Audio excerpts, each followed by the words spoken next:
اور میرے پیارے اسلامی بھائیوں، آج کل ہمارا بہت بڑا مسئلہ کہ ٹرسٹ ڈیفیسٹ ہے.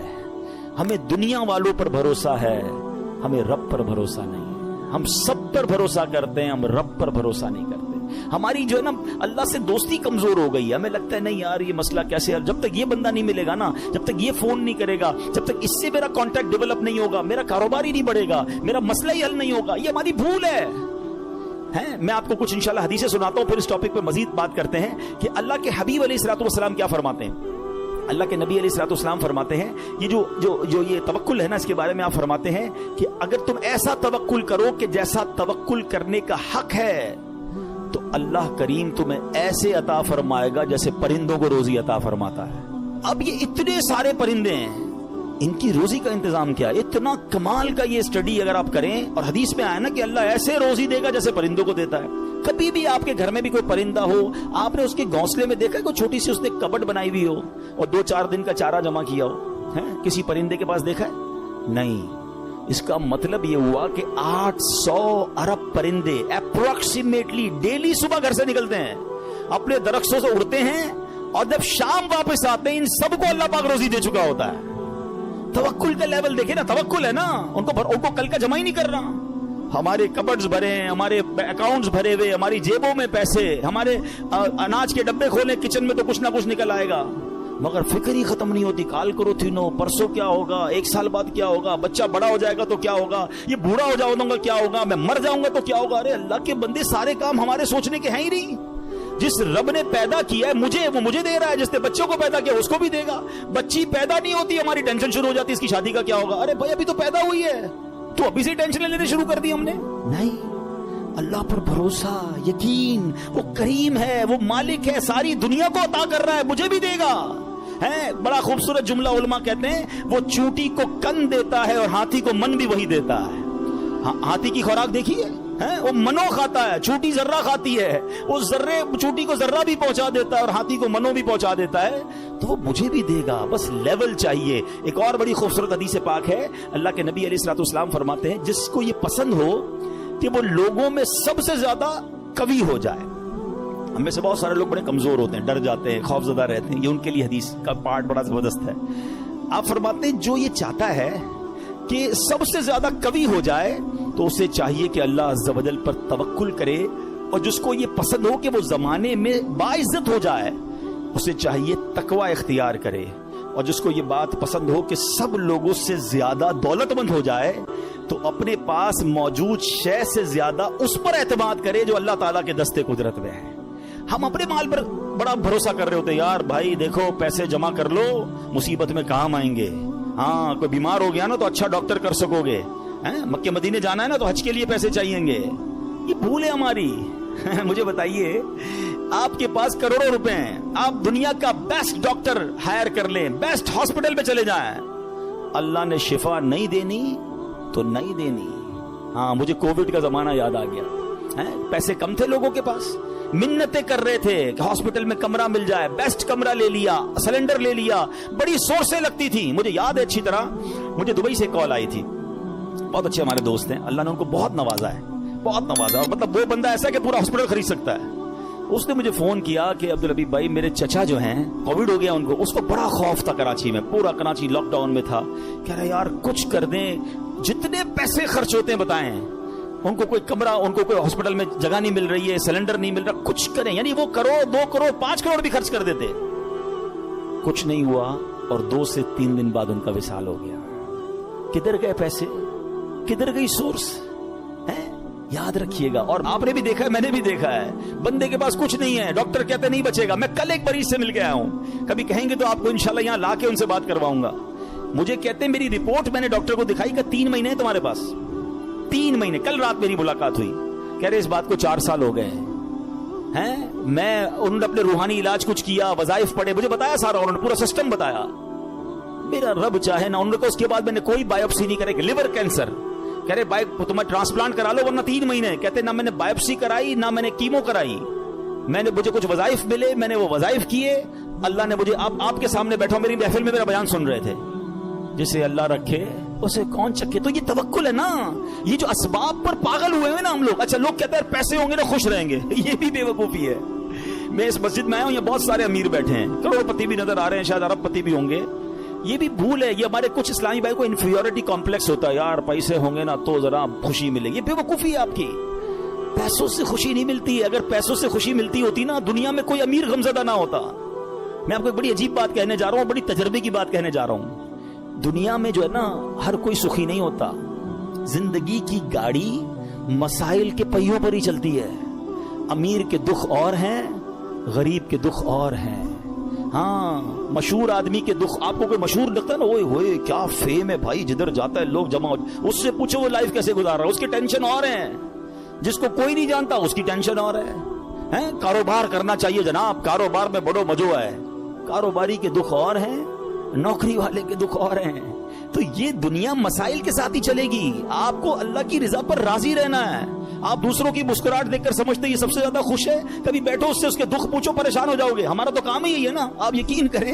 کبھی کبھی کسی کے گھر جاتے ہیں نا, بڑا بنگلہ, وہ بڑا 15 کروڑ کی گاڑیاں کھڑی ہیں, باہر گارڈ کھڑے ہیں. بندہ بولے بھائی کمال عیش کی زندگی ہے, ڈرائنگ روم میں لے جا کے بولتا حاجی صاحب آپ سے ایک کام ہے, اور کان میں آ کے جب اپنا مسئلہ بتاتا ہے نا, بندہ بولے یار اس سے زیادہ تو میں سخی ہوں یار, اتنی بڑی ٹینشن میں بیچارہ. تو یہ نہ سمجھیں, یہ تو قرآن کا اعلان ہے, ہمیں ٹیسٹ دیا جائے گا, ہمیں آزمایا جائے گا. Be ready for that test. کیا کہتا ہے قرآن, وَلَنَبْلُوَنَّكُمْ بِشَيْءٍ مِّنَ الْخَوْفِ وَالْجُوعِ وَنَقْصٍ مِّنَ الْأَمْوَالِ. کمال دیکھیں, رب نے یہ فرمایا ہم تمہیں عنقریب آزمائیں گے. اچھا یہ نہیں کہا کہ آزمائیں گے کسی بھی چیز سے, لسٹ بھی دے دی ہے, کوسچن پیپر ڈکلیئر ہے. وَلَنَبْلُوَنَّكُمْ بِشَيْءٍ مِّنَ الْخَوْفِ, تمہیں خوف آئے گا, کبھی دشمن کا خوف آتا ہے, کبھی بدنامی کا خوف آتا ہے, کبھی لگتا ہے یار یہ چیز خراب ہو جائے گی. والجوعی, تمہیں بھوک لگے گی, تمہارے پیسے کم ہو جائیں گے, غربت آ جائے گی. پھر کیا فرمایا, نقص من الاموال, تمہارے مال کم ہو جائیں گے, شپمنٹ خراب ہو جائے گی, کوئی مال لوگے وہ مال بیکار ہو جائے گا, آپ کا آرڈر خراب ہو جائے گا. ہوتا ہے کاروبار میں. پھر کیا فرمایا, انفسی والثمرات, تمہاری باڈی میں پرابلم آئے گی, چلتے چلتے بیماری آ جاتی ہے. بندہ کہتا ہے یار کچھ سب چیزیں سیٹ تھی, یہ کیا ہو گیا, یہ کیا نکلا ہے ٹیسٹ کے اندر, وہ تو ہونا تھا. پھر کیا فرمایا, والثمرات, تمہارے پھل خراب ہو سکتے ہیں. کیا خوبصورت قرآن نے پہلے سے بتا دیا ہے. مگر اس ٹیسٹ میں جو پاس ہوگا, کیا فرمایا, وبشر الصابرین, خوشخبری صبر والوں کے لیے. Be ready for that test. اور اس ٹیسٹ سے جب آپ گزر جاؤ گے نا, پھر کیا فرمایا, الذین اذا اصابتهم مصیبہ قالوا انا للہ وانا الیہ راجعون. جب ان پر کوئی مصیبت آتی ہے تو کہتے ہیں ہم اللہ ہی کا مال ہے, اللہ ہی کی طرف لوٹ جانا ہے. تو اللہ کرے کہ ہمارا یہ مائنڈ سیٹ بن جائے کہ جب ہمارے اوپر کوئی, ہمیں جیسے پتہ چلنے یار لاس ہو رہا ہے, دشمن سامنے آ گیا ہے, کوئی باڈی میں پرابلم آ رہی ہے, کوئی ٹینشن آ رہی ہے, تو الارم بج جائے, میرا ٹیسٹ شروع ہو گیا ہے, میں نے وبشر الصابرین کا مجدہ لینا ہے, ان اللہ مع الصابرین کا انعام لینا ہے. میرا یہ ٹیسٹ ٹائم آ گیا ہے, اب مجھے ثابت قدم رہنا ہے, اب مجھے شکوہ نہیں کرنا ہے, اللہ کی رضا پر راضی رہنا ہے. یقین جانو جس دن آپ نے یہ ٹیسٹ پراپر پاس کر لیا, اس کے بعد ایسی خوشخبری ملنی ہے کہ آپ کی عقل حیران ہو جانی ہے. بس ہمیں اللہ پر بھروسہ رکھنا ہے, اللہ پر یقین رکھنا ہے, اور وہ رب کیسے عطا فرماتا ہے. سبحان اللہ. ایک اور ایمان افروز واقعہ سنیں, پھر میں آپ کو ایک کمال کی آیت سناؤں گا. ہوا کیا, ایک بزرگ تھے حضرت حاتم اسم, بہت بڑا نام ہے, ٹھیک ہے. ان کا توکل بہت کمال کا تھا. ایک رات اپنے رفقا سے, اپنے دوستوں سے بات کر رہے تھے, تو حج کا ذکر نکل آیا. تو ان کے دل میں بھی حرمین طیبین جانے کی تڑپ بڑھ گئی. تو گھر تشریف لائے اور اہل خانہ سے کہتے ہیں اگر مجھے اجازت دو تو میں حرمین طیبین چلا جاؤں. تو بیوی بچوں نے کہا کہ ہمارے پاس تو پیسے ہی نہیں ہیں, فاقے چل رہے ہیں, اور آپ مکے مدینے جانے کی بات کر رہے ہیں, اور آپ چلے گئے تو ہمارا پیچھے کیا حال ہوگا. بھروسہ اللہ پر نہیں ہے, اسباب پر, چیزوں پر. تو وہ ایک چھوٹی بچی تھی, وہ کیا کہتی ہے, اگر تم لوگ اجازت دے دو تمہارا کیا جائے گا, کہ جہاں جانا چاہتے جانے تو, یہ رزق دینے والے تھوڑی ہیں. کہتے یہ رازق تھوڑی ہیں, رزق ملنے کا وسیلہ ہیں. جب گھر کے دیگر افراد نے بچی کا توکل دیکھا تو کہتے بچی ٹھیک تو کہہ رہی ہے, اللہ کے گھر ہی جا رہے ہیں, آپ چلے جائیں. حضرت کو اجازت دے دی گھر والوں نے, آپ حج پر روانہ ہو گئے.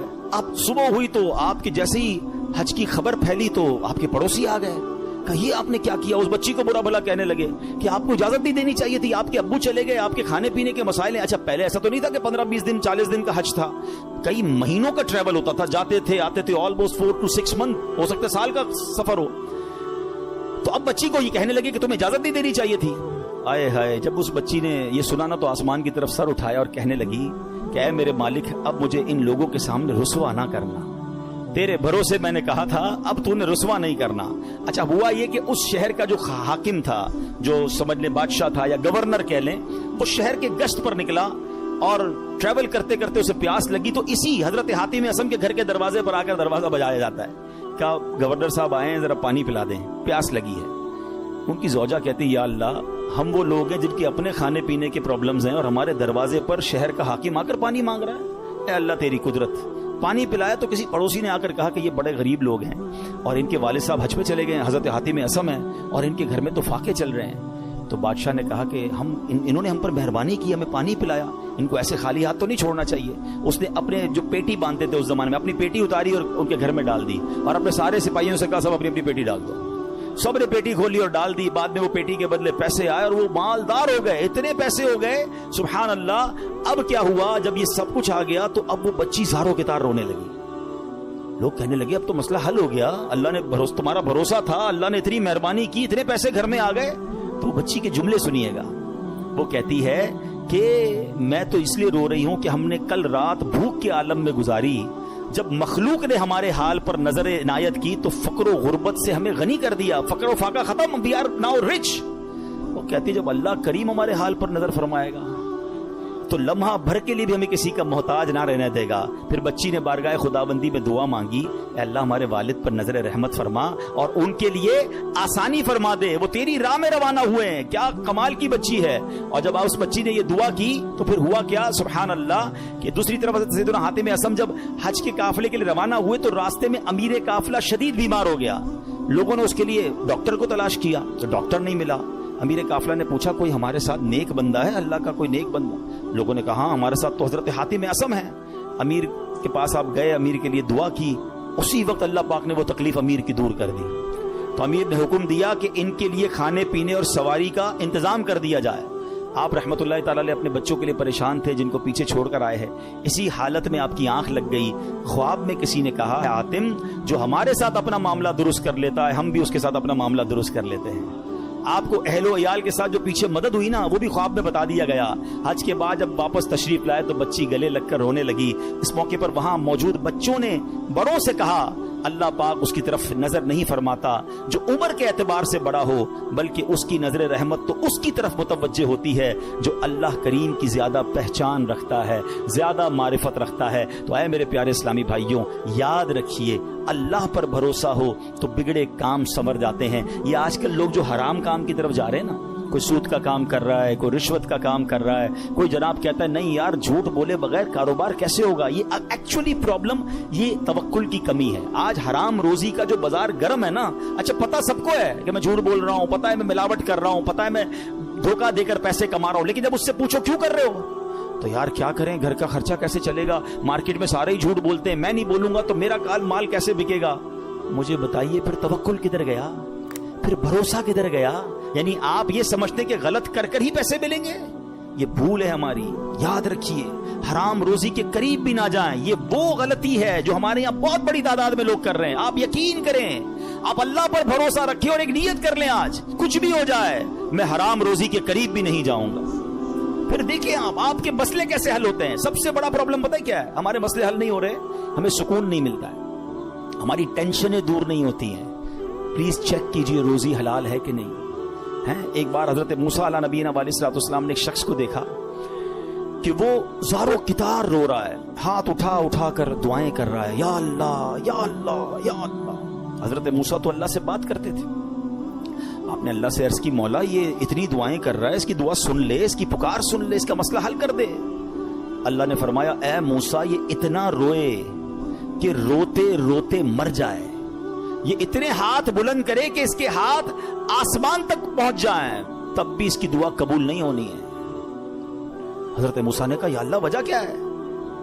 فرمایا یہ حرام کھاتا ہے، حرام پہنتا ہے اور اس کے گھر میں حرام مال ہے، خدا را اس سے نکل آئیے۔ ہمت کیجیے، ایک بار آپ بھروسہ کیجیے اللہ پر۔ مجھے اندازہ ہے اس طرح کے بیان ہوتے ہیں نا تو ڈبل مائنڈڈ ہو جاتا ہے بندہ، یار بات ٹھیک ہو رہی ہے مگر پورا امپائر کھڑا ہوا ہے، پوری فیکٹری چل رہی ہے، پورا بزنس ہی سود پہ چل رہا ہے، جھوٹ پہ چل رہا ہے، بہت ساری غلطیاں ہیں، کیسے نکلوں؟ اللہ سے مدد مانگنی ہے. وہ کریم ہے, وہ ضرور مدد فرمائے گا. ایک اور بات سنیے, یہ بعض اوقات فیملی پریشر کی وجہ سے بھی لوگ حرام کی طرف جاتے ہیں, ڈیمانڈیں ختم نہیں ہوتی نا. ایک اور حدیث پاک سنیے, اللہ کرے میری بہنیں سن رہی ہوں, میری مائیں, میری بچیاں سن رہی ہوں, وہ بھی اس حدیث کو سنیں. پیارے آقا علیہ الصلوۃ والسلام نے ارشاد فرمایا, لوگوں پر ایک ایسا زمانہ آئے گا کہ مومن کو اپنا دین بچانے کے لیے ایک پہاڑ سے دوسرے پہاڑ اور ایک غار سے دوسرے غار کی طرف بھاگنا پڑے گا. اس وقت روزی اللہ عز و جل کی ناراضگی کے ذریعے ہی حاصل کی جائے گی, یعنی طریقہ بڑا مشکل ہو جائے گا حلال کمانے کا. پھر جب ایسا زمانہ آئے گا تو آدمی اپنے بیوی بچوں کے ہاتھوں ہلاک ہوگا. اچھا, بیوی بچے نہیں ہوں گے تو والدین کے ہاتھوں ہلاک ہوگا. اگر والدین نہ ہوئے تو رشتہ داروں اور پڑوسیوں کے ہاتھوں ہلاک ہوگا. صحابہ کرام نے عرض کی, حضور وہ کیسے, یعنی بندہ اپنے بیوی بچوں, پڑوسیوں, ماں باپ کے ہاتھوں کیسے ہلاک ہوگا؟ اب سنیے, اللہ کے حبیب علیہ الصلوۃ والسلام فرماتے ہیں, وہ اسے اس کی تنگ دستی پر عار دلائیں گے, اس کی غربت پر اسے شرم دلائیں گے, اور تو اپنے آپ کو ہلاکت میں ڈالنے والے کاموں میں مصروف کر دے گا اور انہی کے ہاتھوں ہلاک ہوگا. یہی کہتے ہیں نا گھر والے, تم نے کمایا ہی کیا, ابھی تک موٹر سائیکل پر ہو ہیں, ابھی تک جناب تم نے گھر کا فرنیچر چینج نہیں کیا, شادی ہو رہی ہے تم نے سونے کا زیور نہیں بنایا. گھر والوں کا پریشر, دوستوں کا پریشر, پڑوسیوں کے تانے. ایک وقت آئے گا کہ بندہ حرام کاموں کی طرف جائے گا اور پھر اللہ کو ناراض کرے گا اور انہی کے ہاتھوں ہلاک ہو جائے گا. یہاں میں آپ سب کو ایک بات عرض کرنا چاہتا ہوں, پلیز ایک بات یاد کر لو, پیسہ زیادہ ہونا کمال نہیں ہے, اچھا مال ہونا کمال ہے. ہمیں ہوتا پتہ کیا ہے کہ آپ بعض اوقات کسی امیر کو دیکھتے ہیں, آپ کو لگتا ہے یار اتنی گاڑیاں, اتنے بنگلے, جناب مزے میں تو یہ ہے, برکت اس میں ہے. نہیں, ایک جملہ آج یاد کر لیں, سب یاد کر لیں, برکت کوانٹٹی میں نہیں ہے, برکت کوالٹی میں ہے. کسی کے پاس اربوں روپے ہیں, حرام کے ہیں, سکون نہیں ہے, سو نہیں پا رہا, بچے بیمار, نافرمان, گناہگار, وہ پیسے کس کام کے ہیں؟ اور کسی کے پاس تھوڑے ہیں مگر حلال کے ہیں, سکون کی نیند آتی ہے, بڑی بیماری سے اللہ نے بچایا, بچے اور فیملی نیکوکار ہیں. بتاؤ کون زیادہ سکون میں ہے, کون برکت والا ہے؟ پلیز حلال کی طرف توجہ رکھیں. ہمارا سب کا ایک ہی مسئلہ ہے کہ اگر ہماری دعائیں قبول ہونا شروع ہو جائیں ہمارے سارے مسئلے حل ہو جائیں گے. تو دعائیں کیسے قبول ہوں گی؟ ایک سوال کیا گیا پیارے آقا علیہ الصلوۃ والسلام کی بارگاہ میں, حضور, اور سوال کرنے والے عشرہ مبشرہ میں سے صحابی ہیں, حضرت سعد بن ابی وقاص رضی اللہ تعالیٰ عنہ. کوسچن کتنا پیارا ہے, کہتے حضور میں مستجاب الدعوات بننا چاہتا ہوں. مستجاب الدعوات کس کو کہتے ہیں؟ جو دعا مانگے وہ دعا قبول ہو جائے. کون کون بننا چاہتا ہے ہم میں سے؟ آئے ہائے, بس آپ اس کی خوبصورتی سمجھیں. اگر میں اور آپ مستجاب الدعوات بن گئے, سارے پرابلم سالو نا, whatever problem and calamity come towards me, میں دعا کروں گا ختم ہو جائے گی. ایسا ہی ہے نا. اب نبی پاک علیہ الصلوۃ والسلام نے اس بیوٹیفل کوسچن کا آنسر کوئی بہت بڑا نہیں دیا. اللہ کے نبی علیہ الصلوۃ والسلام نے ون لائنر آنسر دیا. آقا نے فرمایا, اے سعد, اپنی غذا پاکیزہ کر لو تو مستجاب الدعوات بن جاؤ. ہائے ہائے, واٹ اے بیوٹیفل وے. بس ہمارا نوالا پاکیزہ ہو, ہمارا رزق پاکیزہ ہو. چھوڑ دو ملٹیپلیکیشن کو, یار وہ آگے بڑھ گیا, میرا تو پھر 2000 گز کا بنگلہ کیسے بنے گا, تو V8 کدھر سے لوں گا, تو جناب اتنا ٹریول کیسے ہوگا. یہ سب چھوڑ دیں آپ ہمت رکھیں. اور میں آپ کو ایک اور جملہ آج بتا دیتا ہوں, جس شخص نے حرام کو چھوڑا ہے نا, وہ نیچے نہیں گیا ہے. دوبارہ شروع میں نے کیا کہا تھا, ایک میرا اور آپ کا کیلکولیٹر ہے, ایک رحمت کا کیلکولیٹر ہے. آپ مجھے ایک بات کا جواب دیں. میں نے کئی بار یہ واقعہ بیان کیا, چلو میں اس کو شارٹ کر دیتا ہوں. ایک مبلغ کو ایک بندہ ملا اور کہتا ہے, جناب میں آپ کا بیان سنا اور مجھے ذہن بن گیا حرام چھوڑنے کا. یورپ کی بات ہے. وہ کہتے ہیں میرے اسٹور پہ شراب بکتی ہے, اور بھی سامان بیچتا ہوں, لیکن شراب بھی بیچتا ہوں. میں شراب بیچنا چھوڑوں گا, پیسے ہی پورے نہیں ہوں گے, کرایہ ہی نہیں نکلے گا, بچوں کا کیا ہوگا. تو اس مبلغ نے اس بندے کو یہ کہا, جو میں آپ سب کو اور میرے ویورز کو بھی کہنا چاہتا ہوں, کہ یار ایک بات بتاؤ, تم حرام کما رہے ہو؟ کہتا ہے ہاں. اللہ دے رہا ہے, روزی مل رہی ہے؟ کہا مل رہی ہے. تم حلال کماؤ گے تو کیا وہ روزی بند کر دے گا؟ مجھے بتائیں نا, رزق دینے والا کون ہے, رازق کون ہے؟ میں اللہ کی نافرمانی کروں وہ دے رہا ہے, اور مجھے ڈر یہ ہے کہ میں اس کو راضی کروں گا اور وہ بند کر دے گا. یا تو روزی دینے والا کوئی اور ہوتا تو سمجھ آتی بات کہ بھائی عبادت اللہ کی کروں گا, وہ بندہ ناراض ہو جائے گا. جب روزی دینے والا رب ہے, میرا ایمان ہے, عقیدہ ہے, اس کا مطلب یا تو وہ ایمان کمزور ہے, اور اگر وہ توکل مل گیا تو یہ ڈیفینیٹلی ہوگا کہ آپ اللہ کی ناراضی چھوڑیں, آپ کو اندازہ نہیں ہوگا کہاں سے روزی آنا شروع ہو جائے گی. ہوا کیا پتہ, سنیں, یہ میں آپ کو پریکٹیکل واقعہ بتا رہا ہوں. 1 یا 1.5 سال بعد اسی مبلغ کی اسی نوجوان سے پھر یورپ میں ملاقات ہوئی. وہ نوجوان ڈھونڈتا ہوا آیا, کہتا ہے میں یاد ہوں آپ کو. کہتے یار کچھ یاد تو آ رہا ہے، آپ سے ملاقات ہوئی تھی. کہا میں وہی ہوں جس نے آپ سے وعدہ کیا تھا میں شراب نہیں بیچوں گا. آپ نے کہا تھا کہ اللہ تمہاری روزی میں برکت دے گا، ایسا ہی ہوا ہے، میں نے شراب بیچنا چھوڑ دی، پتہ نہیں کدھر سے روزی آ رہی ہے، اللہ نے برکت ڈال دی ہے. یہ ایک ٹیسٹ ہوتا ہے، یہ ایک پلان آپ کو پہلے لگے گا نہیں ہوگا، اور بعض اوقات کچھ دنوں تک آزمایا بھی جائے گا. آپ بولیں یار مولانا صاحب نے کہا تھا کہ بھائی حرام چھوڑ دو، پیسے زیادہ ہو جائیں گے، میں تو روز کی رشوت 10,000 روپے لیتا تھا، میں نے چھوڑ دی، آج تو 11,000 روپے نہیں آئے. ایسا نہیں ہوگا، کچھ دن آزمایا جائے گا. ہو سکتا ہے اللہ تھوڑی میں ہی تمہیں سکون عطا کر دے، تمہیں برکت ڈال دے، یا پھر تمہیں اپنے غیب کے خزانوں سے عطا فرمائے. اب میں آخر ایک آیت اس بیان کو اینڈ کرتے ہوئے، ایک ایسی آیت ہے ایسا دلاسا دیتی ہے اور اتنی پریکٹیکل قرآن کی آیت ہے. یقین کریں جب پھنس جاؤ نا اس آیت کو، اللہ کرے آپ یاد کر لیں، میں ریفرنس دے دیتا ہوں، آپ ایسا کریں کہ ریفرنس نوٹ کر لیں، اپنے موبائل میں نوٹ کر لیں، پھر خود قرآن پاک سے نکال لیجئے گا. ون آف مائی فیوریٹ آیت آف قرآن پاک. آئے ہائے ہائے کیا دلاسا دیتی ہے. پارہ نمبر 28 ہے، سورہ الطلاق ہے، آیت نمبر 2 اور 3. ٹھیک ہے، یہ آیت آپ اس کو یاد کر لو، اس کا ترجمہ یاد کر لو، جب بھی ٹینشن میں ہو نا آپ یہ آیت دہرا لو. اب آیت سنیں کیا ہے.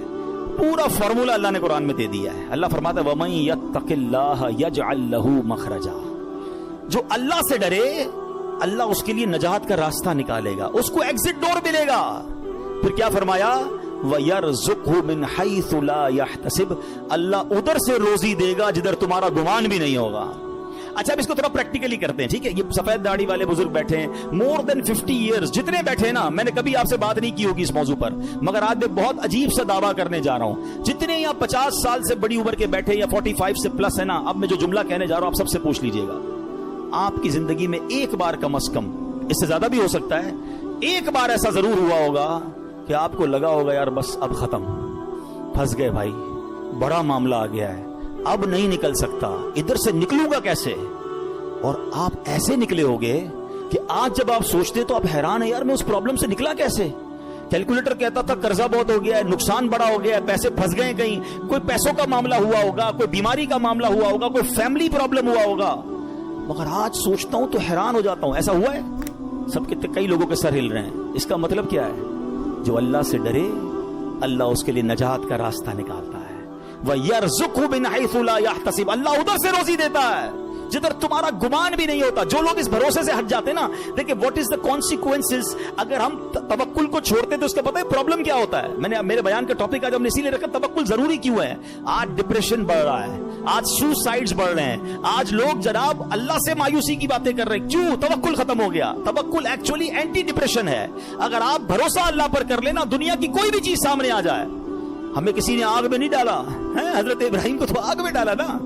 ایسے بہت سارے بدر کا واقعہ ہم نے سنا. 313 لوگوں کو کیا تھا جذبہ؟ توکل تھا کہ اللہ کے نبی ساتھ ہیں، ہم راضی ہیں، اور اللہ نے فرشتے بھیج دیے.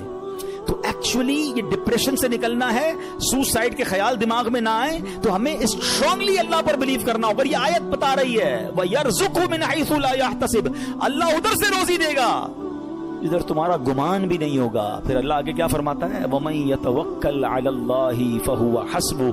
جو اللہ پر بھروسہ کرے اللہ اس کے لیے کافی ہے. Actually this is the message of Quran. اللہ پر بھروسہ نہیں ہے تو آپ پریشان ہی رہیں گے، اور اللہ پر بھروسہ کر لیں پھر دیکھیں آپ کیسے نکلتے ہیں. ہم دنیا والوں کو اپنی پرابلمز بتاتے ہیں. میں آج آخر میں آپ کو ایک بات بتانا چاہتا ہوں، نہ بتایا کرو دنیا والوں کو اپنے مسائل. ہاں مت بات کیا کرو. کوئی کچھ کرتا بھی نہیں ہے اور کر سکتا بھی نہیں ہے. میری بیماری کون دور کر سکتا ہے؟ میرا پرابلم، کیونکہ سارے مسائل حل ہونے اللہ کی بارگاہ سے ہیں. دنیا والوں سے ہم بات کرتے ہیں نا، لوگ انجوائے کرتے ہیں، لوگ ہماری بات پر مزے لے رہے ہوتے ہیں. ہمارے سامنے نہیں کہتے، ہمارے بعد لوگوں کو بتاتے ہیں آیا تھا میرے پاس، اس کا فلاں مسئلہ ہے، اس کا فلاں پرابلم ہے. ہاں بڑی بڑی باتیں کرتا ہے، یہ والے پرابلم میں.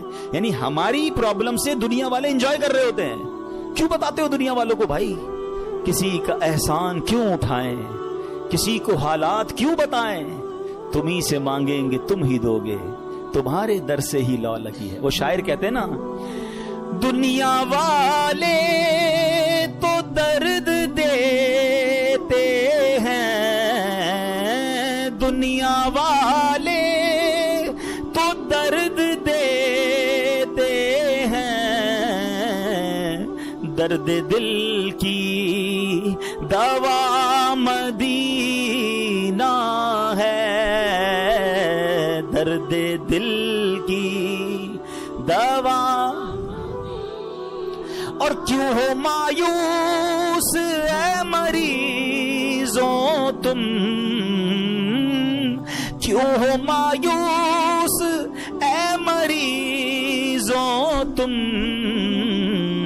آؤ دارو شفا مدینہ ہے۔ تو ہمیں اللہ اور اس کے رسول کی طرف نظر رکھنی ہے، ہم نے دنیا والوں کو نہیں بتانا ہے۔ تو ہمیں اللہ پر جب بھروسہ ہوگا نا، میں آپ کو مشورہ دیتا ہوں، آپ اللہ سے باتیں کیا کرو،